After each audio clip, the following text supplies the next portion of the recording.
Assalamualaikum warahmatullahi wabarakatuh. Selamat siang semuanya.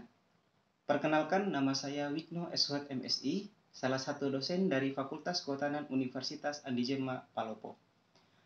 Pada kesempatan ini, perkenankan saya untuk menjelaskan terkait mata kuliah yang saya ampu, yakni Pengamanan dan Perlindungan Hutan, dengan metode pembelajaran Delivery, Interaction, and Assessment. Video ini dibuat untuk memenuhi salah satu persyaratan sertifikasi dosen tahun 2023, yakni PDD UKT-PT atau pernyataan diri dosen dalam unjuk kerja Tridharma Perguruan Tinggi pada aspek pengajaran. Selanjutnya, saya akan menjelaskan deskripsi dari mata kuliah Pengamanan dan Perlindungan Hutan. Mata kuliah Pengamanan dan Perlindungan Hutan merupakan salah satu mata kuliah wajib bagi mahasiswa program studi kehutanan dengan bobot sebanyak 3 SKS. Mata kuliah ini secara mendalam akan menguatkan pengetahuan dan keterampilan khusus di bidang perlindungan dan pengamanan hutan. Pengamanan dan perlindungan hutan adalah bagian dari pengelolaan hutan yang berhubungan dengan berbagai faktor pengganggu, penyebab gangguan, proses terjadinya gangguan, dampak yang ditimbulkan, serta metode pengendalian terhadap kerusakan hutan. Gangguan hutan yang dimaksud adalah seluruh tindakan, kegiatan, atau aktivitas alami yang mengganggu keseimbangan ekosistem hutan. Selanjutnya, capaian pembelajaran lulusan atau CPL dari mata kuliah ini ada 4. Yang pertama, mahasiswa paham dan menguasai dasar-dasar ilmu kehutanan. Kemudian yang kedua, mahasiswa paham dan mampu menganalisis sifat-sifat dasar hasil hutan. Kemudian, mampu membina hutan dan merumuskan tindakan-tindakan konservasi sumber daya hutan. Yang terakhir, mampu mengembangkan wirausaha di bidang kehutanan dan hasil hutan. Selanjutnya, capaian pembelajaran mata kuliah dari mata kuliah Pengamanan dan Perlindungan Hutan. Dari mata kuliah ini, ada 2 capaian mata kuliah. Yang pertama, mahasiswa mampu menerapkan metode perlindungan dan pengamanan hutan kaitannya dengan seluruh kegiatan atau tindakan maupun aktivitas alami yang mengganggu keseimbangan ekosistem hutan. Kemudian yang kedua, mampu merumuskan tindakan-tindakan konservasi sumber daya hutan secara mandiri maupun kerja sama tim. Sistem atau metode pembelajaran pada mata kuliah ini yaitu secara daring atau dilakukan melalui Zoom, secara online, maupun offline atau dilakukan secara tatap muka secara langsung di kelas. Pada mata kuliah ini, pembelajaran dilakukan secara aktif oleh mahasiswa melalui diskusi kelompok maupun individu. Secara aktif dengan berkelompok melakukan praktikum di lapangan, kemudian menyusun laporan secara mandiri maupun berkelompok. Pembelajaran dilakukan sebanyak 16 kali pertemuan, di mana 14 pertemuan aktif teori dan praktikum di lapangan, dan 2 pertemuan lainnya yaitu UTS pada pertemuan ke-8 dan UAS pada pertemuan ke-16. Terkhusus pada pertemuan praktikum dilaksanakan sesuai dengan topik pembelajaran. Dengan mengacu pada RPS, pelaksanaan praktikum dilakukan pada minggu terakhir sebelum UTS maupun minggu terakhir pada sebelum UAS dilaksanakan. Selanjutnya, dalam hal evaluasi pembelajaran mata kuliah Pengamanan dan Perlindungan Hutan, diperoleh dari hasil UTS, UAS, praktikum, kehadiran, dan tugas harian baik secara individu maupun kelompok. Kemudian, untuk pembobotan penilaian mahasiswa yakni UAS 25%, UTS 25%, laporan praktikum 30%, kehadiran 5%, dan tugas harian sebanyak 15%, sehingga total bobot penilaian 100%. Baik, Demikian informasi yang dapat saya sampaikan terkait mata kuliah Pengamanan dan Perlindungan Hutan, mahasiswa program studi kehutanan Universitas Andi Jema. Berikut cuplikan proses pembelajaran secara tatap muka di kelas. Selamat menyaksikan. Bismillahirrahmanirrahim. Assalamualaikum warahmatullahi wabarakatuh. Selamat siang. Bagaimana kabarnya siang hari ini? Sehat? Ada yang baik, ada yang sehat. Baik dan sehat atau baik saja? Baik dan sehat. Baik. Kabar saya sendiri juga dalam keadaan sehat, dan tentunya kalau kita dalam keadaan sehat, maka harapan kita pada hari ini kita bisa memulai perkuliahan dengan akal sehat. Karena sesungguhnya ilmu akan masuk pada akal yang sehat dan juga dengan hati yang murni atau jernih gitu ya. Oke, baik, kita lanjut. Nah, pada hari ini tentu kita akan masuk pembahasan yang pertama, karena minggu pertama kemarin kita membahas kegiatan dengan LPS. Materi-materi yang akan kita bawakan kurang lebih 16 pertemuan, dalam artian 14 pertemuan normal, di luar 2 pertemuan UTS dan UAS nanti. Nah, kemarin juga seingat saya sudah memberikan sedikit kisi-kisi pada pertemuan hari ini terkait topik pengetahuan dasar kebakaran hutan dan lahan. Belum lanjut, kita bahas dulu bahwa untuk pertemuan hari ini kita masuk pada pembahasan segitiga api, proses pembakaran dan penyebab kebakaran, dan tipe kebakaran hutan. Kedua topik ini akan kita bahas di pertemuan selanjutnya. Untuk hari ini kita akan membahas sekaitan dengan segitiga api dan proses kebakaran. Baik. Nah, ini ada yang berhubungan dengan tugas kalian yang tadi. Mengapa kebakaran ini bisa terjadi? Mengapa? Tadi sudah dijelaskan. Karena ada 3 variabel atau 3 faktor yang mempengaruhi. Nah, sebelum lebih lanjut, 3 variabel tadi itu kalau kita lihat ada namanya proses fotosintesis. Nanti itu pertanyaan yang tadi kita skip dulu. Kita bahas dulu sekaitan dengan proses fotosintesis dan ada namanya proses pembakaran. 2 proses ini reaksi kimia. Apa? Pada apanya? Pada yang dihasilkan. Kita lihat apa yang dihasilkan dari proses fotosintesis. Apa? Karbohidrat dan oksigen. Sementara pada proses pembakaran dia menghasilkan apa? Karbon dioksida, hidrogen, dan panas. Nah, kalau kita perhatikan ternyata berkebalikan. Kalau proses fotosintesis itu menghasilkan sesuatu yang bermanfaat, sementara proses pembakaran ini sesuatu yang berbahaya buat lingkungan. Karena kenapa? Yang dihasilkan ini mengandung racun. Sementara kalau proses fotosintesis dia menghasilkan karbohidrat yang tentunya itu bermanfaat untuk tumbuhan. Dan untuk manusia dan lingkungan, makhluk hidup lainnya, ini bermanfaat. Apa ini? Oksigen. Oke, ini yang perlu dipahami. Lanjut. Nah, pada pertanyaan yang tadi, mengapa kebakaran bisa terjadi? Mengapa? Karena ada 3 faktor yang mempengaruhi, yaitu adanya panas, kelembaban, panas, oksigen, dan bahan bakar. Nah, lebih lanjut sebenarnya kalau kita lihat ini segitiga di dalamnya ada perilaku api. Kemudian segitiga berikutnya ada panas, oksigen, dan bahan bakar. Segitiga berikutnya itu dipengaruhi oleh angin, kelembaban bahan bakar ya, lingkungan, dan ada juga tipe banyak dan penyebaran bahan bakar. Nah, segitiga api inilah yang memuat materi kita hari ini. Nah, paham tadi penjelasannya bahwa api itu muncul karena ada yang mempengaruhi, ada panas dan ada oksigen dan bahan bakar. Pertanyaan selanjutnya, kita akan membahas api. Api itu apa?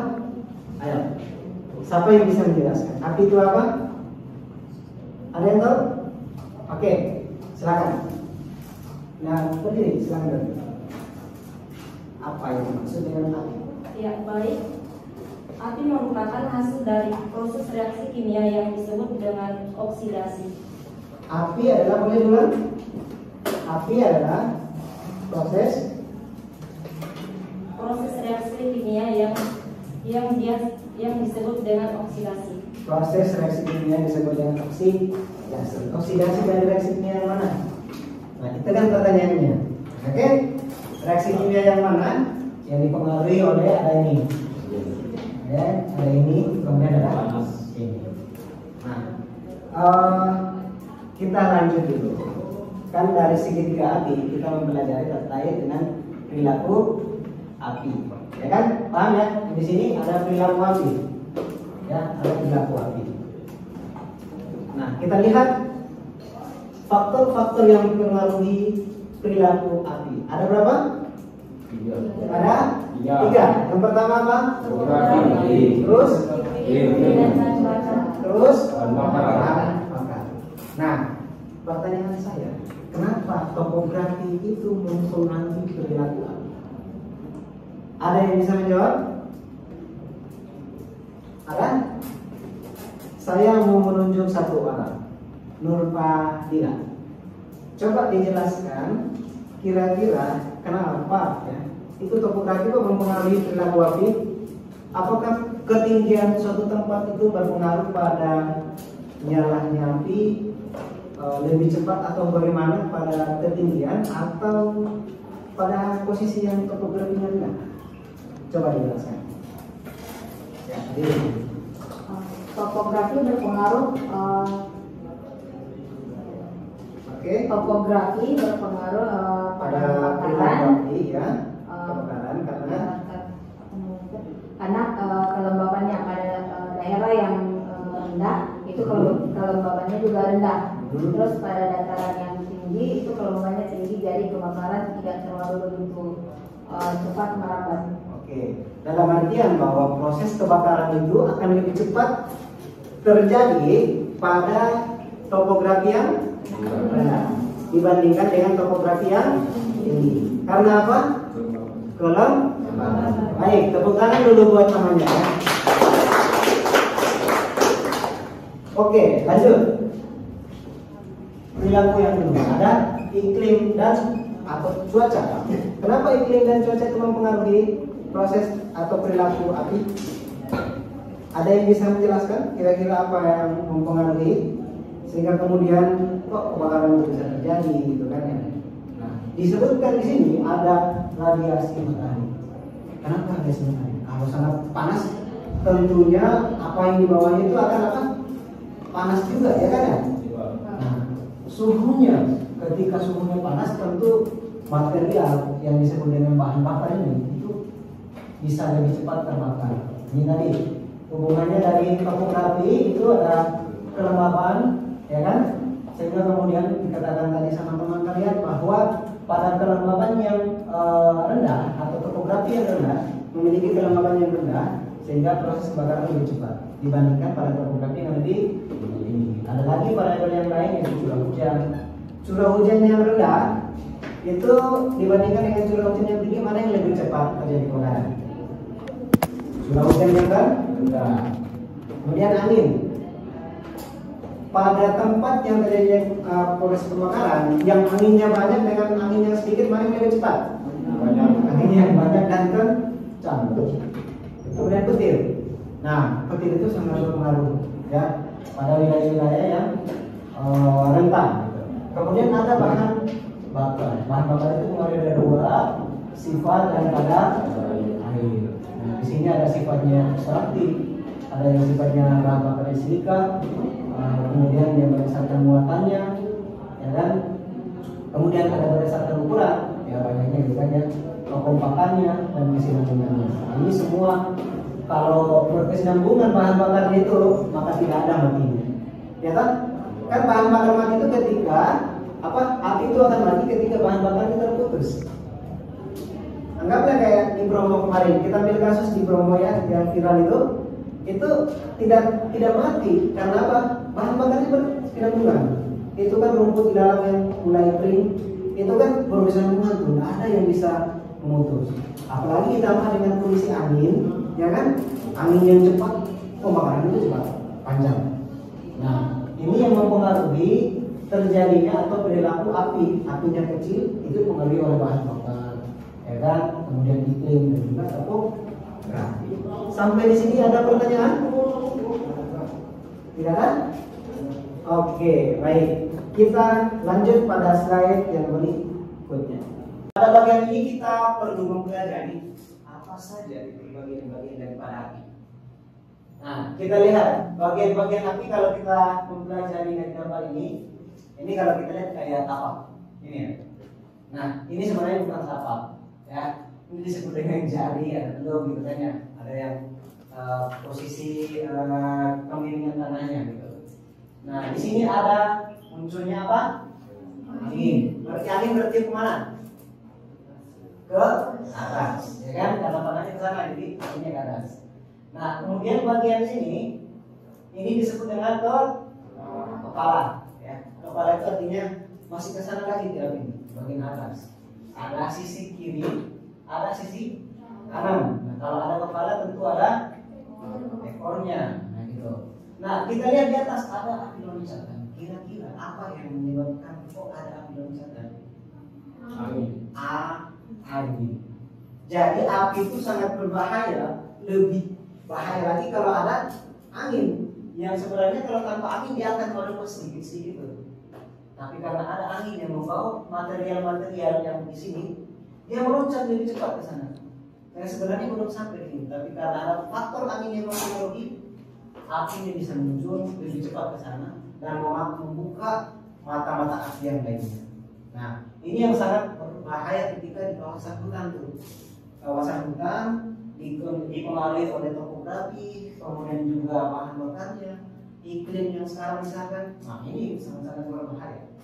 Nah, jadi kita perlu pahami bahwa bagaimana kemudian api itu bisa muncul lebih besar karena ada pengaruh angin. Nah, gitu. Nah, ini mungkin bagian terakhir dari pembahasan kita. Ya, nah, tapi bukan bagian terakhir ini ya, tapi masih ada sambungan penjelasannya. Tahapan proses pembakaran ada namanya pra-penyalaan. Disebut dengan apa? Pak? Istilah bahasa Inggrisnya apa? Pre-ignition. Ya, atau api itu nyala, pra-penyalaan. Sebelum api ya. Pre-ignition. Kemudian ada penyalaan atau disebut dengan apa? Flaming. Apinya sudah mulai menyala. Flaming. Ada namanya flaming shoot. Nah, tembakan api. Pembakaraan. Ada small flame. Ya. Kemudian ada pembicaraan. Kalau pembicaraan itu ada glowing. Menyala. Jadi kalau ada muka-muka yang glowing, nah itu memijar tuh, memanjang. Nah, kemudian ada tanpa nyala atau extinction. Apa artinya extinction? Sudah selesai, sudah mati. Mati artinya. Apa ya? Kenapa kira-kira mati? Bahan bakarnya sudah tidak ada.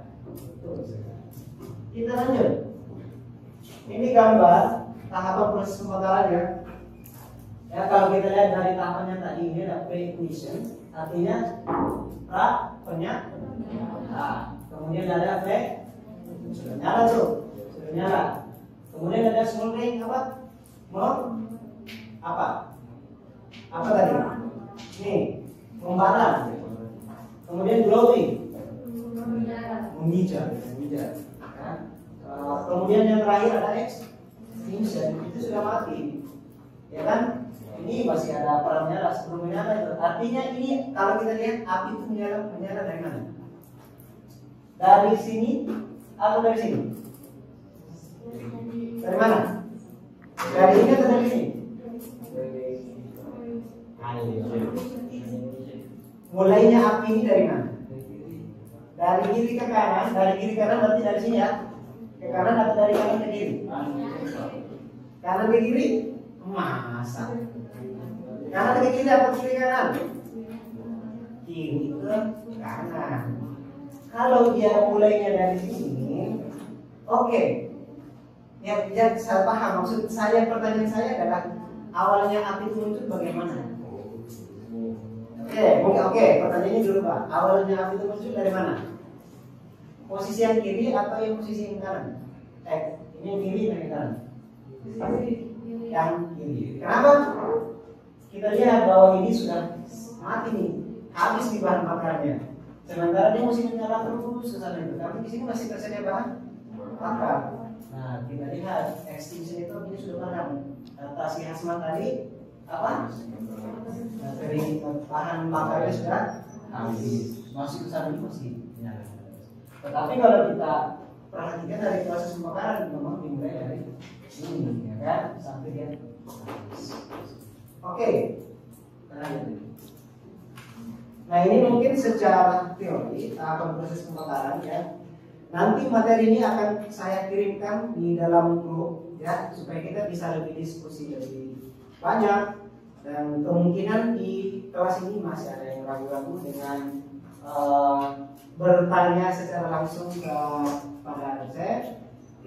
Bisa bertanya nanti melalui grup WhatsApp ya, atau melalui email juga boleh ya, nanti bisa mengirimkan pertanyaannya jika ada materi yang kurang dipahami. Sampai di sini ada yang ingin ditanyakan?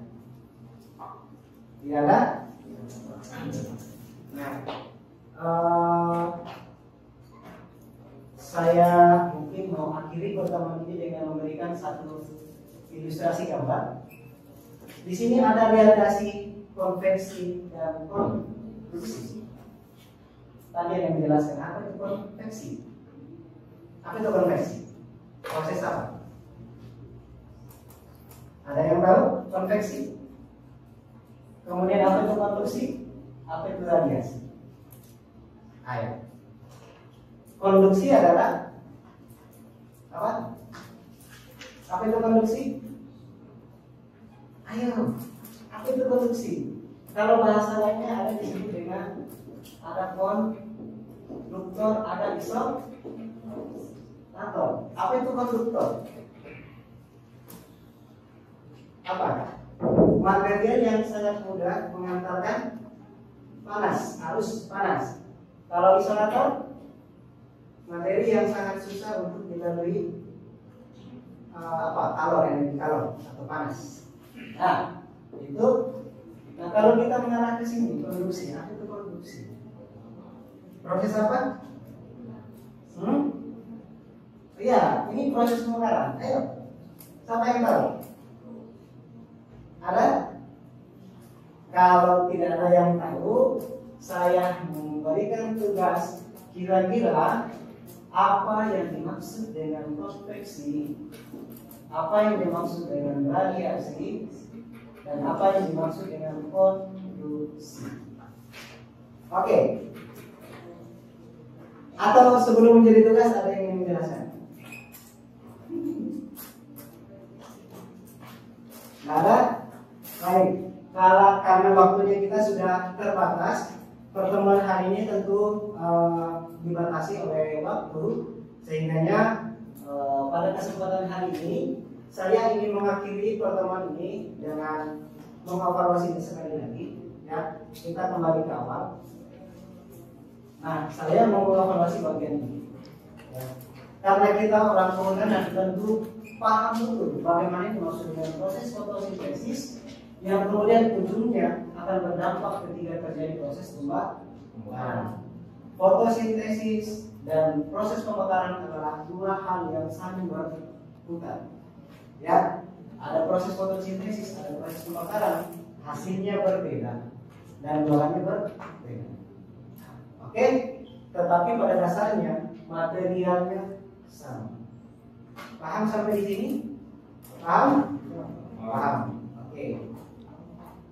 Kemudian evaluasi terakhir adalah sekretariat dengan perilaku api yang dipengaruhi oleh adanya disebut segitiga api. Apa saja faktor yang mempengaruhi segitiga api? Oksigen, panas dan bakar. Kemudian ada faktor yang mempengaruhi yaitu perilaku api. Yang pertama adalah api, iklim, dan bakar. Nah, ini bagian-bagian api dan tahapan proses pembakaran. Kita akan membahas lebih lanjut minggu depan di pertemuan ketiga pada materi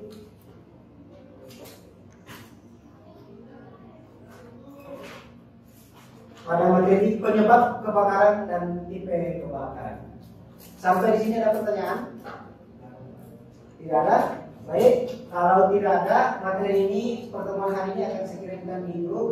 Dan jangan lupa tugas minggu depan sebagai bahan pengalihan hari ini, dan kita akan bahas tugasnya sebelum perkuliahan dimulai.